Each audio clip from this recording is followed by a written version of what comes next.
I feel so grateful to be here. And as you can see, it's like a beautiful sunny day in England, which is amazing. And I'm currently at the top of a property where I live at the moment in the countryside. You can see the sheep in the background, and I'm just going to do a 360 so you get to see what I'm looking at while I'm telling you this story to you guys.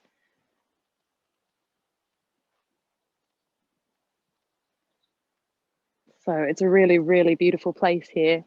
It's about midday, and yeah, I feel really grateful to connect with the Sydney tribe and Australia tribe because, like Joe mentioned, the Never Never crew and the Castle Drumming tribe is where this storytelling for me began.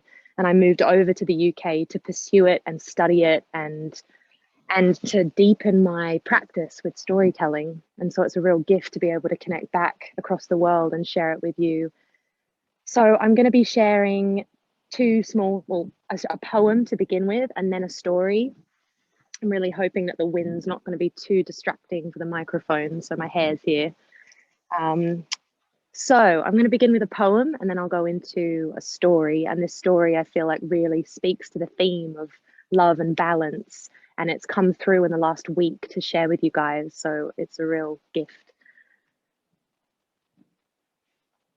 Also, just really want to acknowledge how amazing all the facilitators and artists and performers have been, and really, really enjoying the movement and the music and the conversation and that beautiful sound journey. So thank you all so much.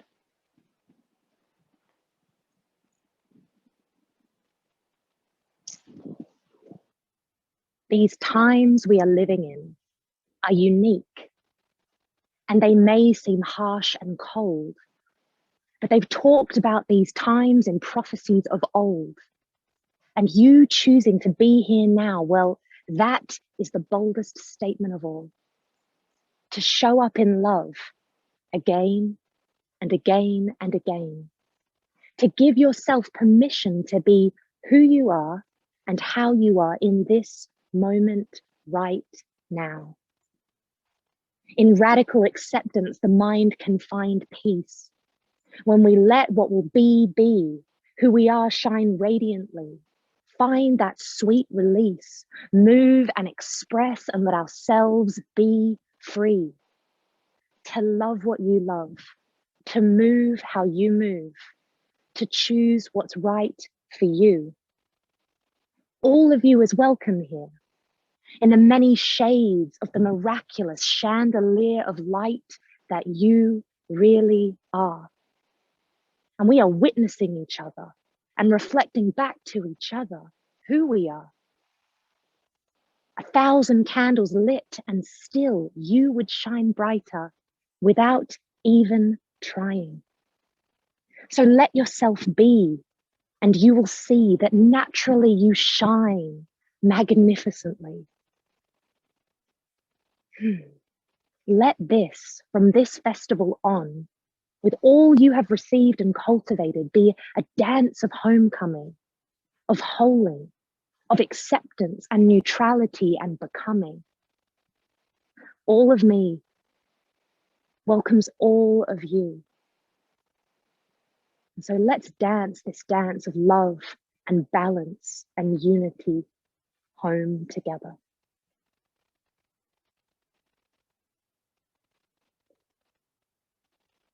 The story that I'm about to share, it feels like a creation story, like a myth of some kind. And I feel like it really beautifully speaks to the themes that we're working with today. So settle in and make yourself comfortable.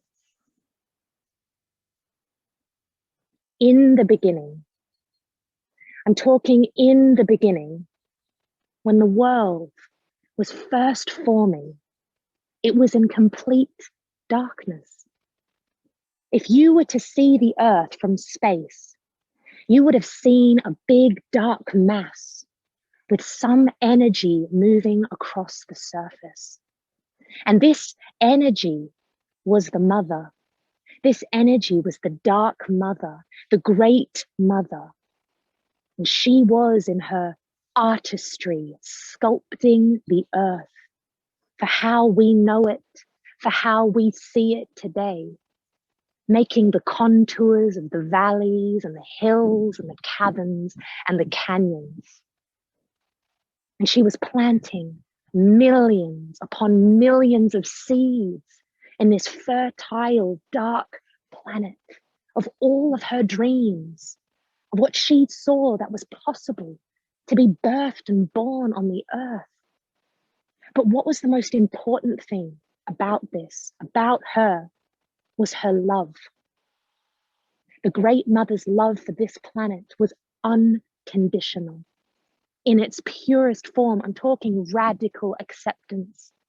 Such a deep and pure love for this beautiful, dark planet. And this love was so powerful, it was so true, that it sent ripples out throughout the cosmos, throughout the entire universe, and it reached the central sun, the grandfather sun, touching, blessing, kissing his heart, and he received her love, and he had no choice but to send light back to her. And he sent his streams of golden rays throughout the universe, wrapping this once dark earth in light, bathing it in his love. And if you had seen that once dark planet from out of space, you would have seen the light hitting the earth, and from that earth erupting volcanoes of rainbows. The Great Mother stretched her arms out in the shapes of the hundreds, thousands, to tens of thousands of trees that we know today, and many more.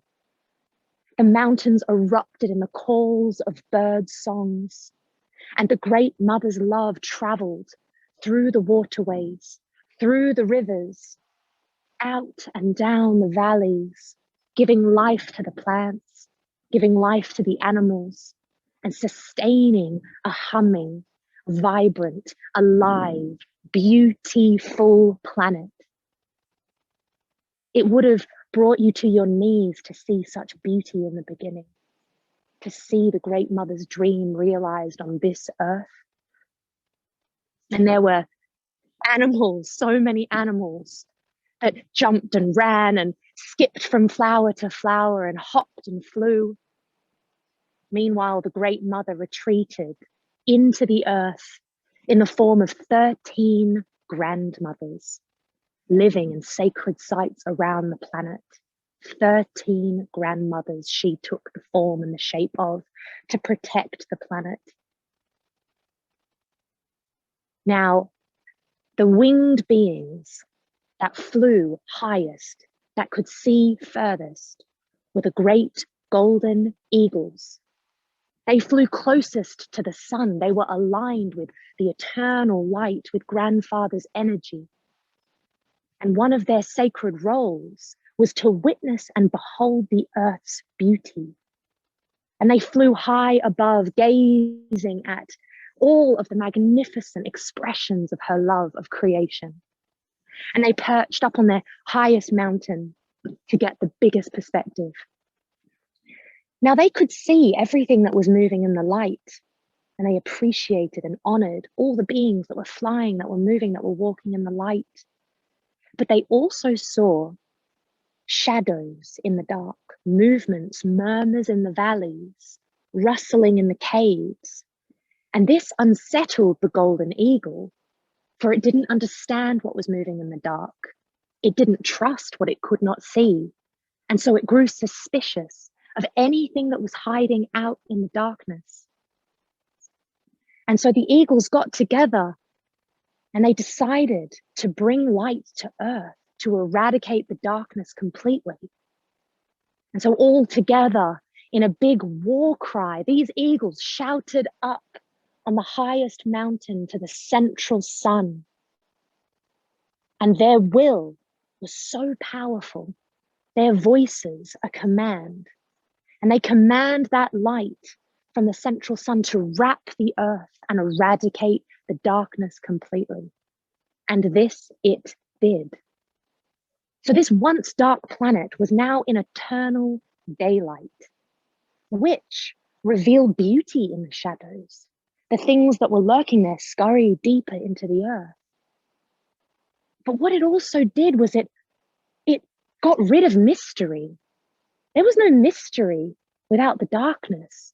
The animals could not dream, for there was no night. And the light found its way deep into the caves where the springs of love from the great mothers sprouted, and it dried them up. And so in theory, the eagle's plan of illumination of everything seemed valid and true to them, but actually, without water, the plants began to suffer. And then the animals didn't have anything to eat or drink.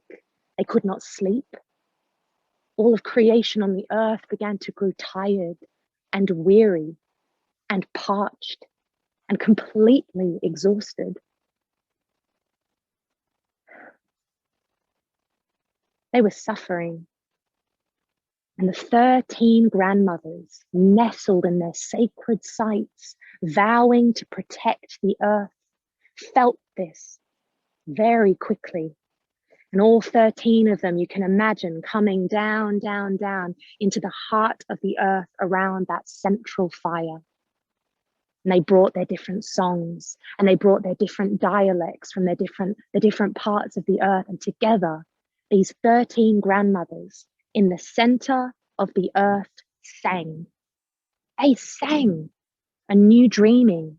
They were weaving with their songs. And if you were to see over that central fire, you would have seen beautiful sacred geometric patterns that they were forming, reorienting a new dream of balance and love. The songs were so precious. They were vibrant and alive and lyrical. And these songs were sent up to the surface of the earth from the center, followed by those 13 grandmothers who shape shifted into 13 black cranes.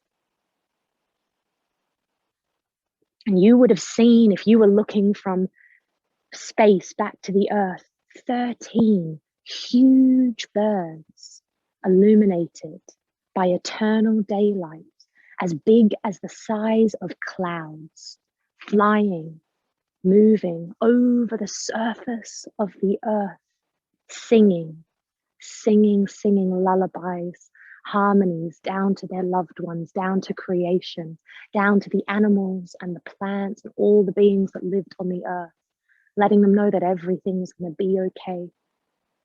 And these 13 black cranes were so powerful. They were so big. They were so beautiful. It was hard to look at them.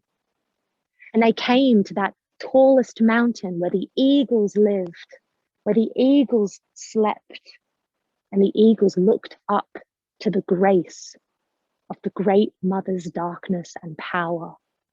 And in an instant, in their instinct, they bowed down. They bowed down, they stretched their huge eagle wings out, and they bowed down in the presence of such power and beauty and possibility and love. Something changed immediately in the eagle's heart upon seeing such truth and such love. And they took flight and they followed these 13 cranes around the earth. And in that act alone, in the eagle's choosing to join those black cranes, there was balance. There was a choice, a very conscious choice to come back into balance and harmony. They flew those two species right around the planet, harmonizing and rebalancing everything on the earth. And from that moment, the law of balance was created. The law of harmony was created. The dark and the light was honored, allowed to be and exist in its own right, in its own unique expression, accepting and loving and coming home to one another once again. So may this story bless everyone that heard it, both here on the Zoom and all around me, the land here. May this story bless the one who received and told it. And may this story be a blessing and an offering to the land here where I stand, May I send this as a blessing to the land where you all stand, my homeland in Australia. And may this be a blessing and an offering to all those yet to come. May this be a blessing to humanity's hearts. May we find balance. May we come back into acceptance and neutrality and non-judgment of each other. Thank you so much for having me. I'm sending so much love to you all. I feel really, really grateful to be here. I just wanted to say that if anybody wanted to pursue storytelling or the spoken word at all, if this called alive something in you, that I'm offering a course called Awakening the Storyteller Within to be able to support your journey and your expression. And I'm also doing one-on-one mentoring and coaching, storytelling coaching, spoken word coaching. So if that calls to you, send me a message. Thank you so much. I'm sending my love. It's great to be here.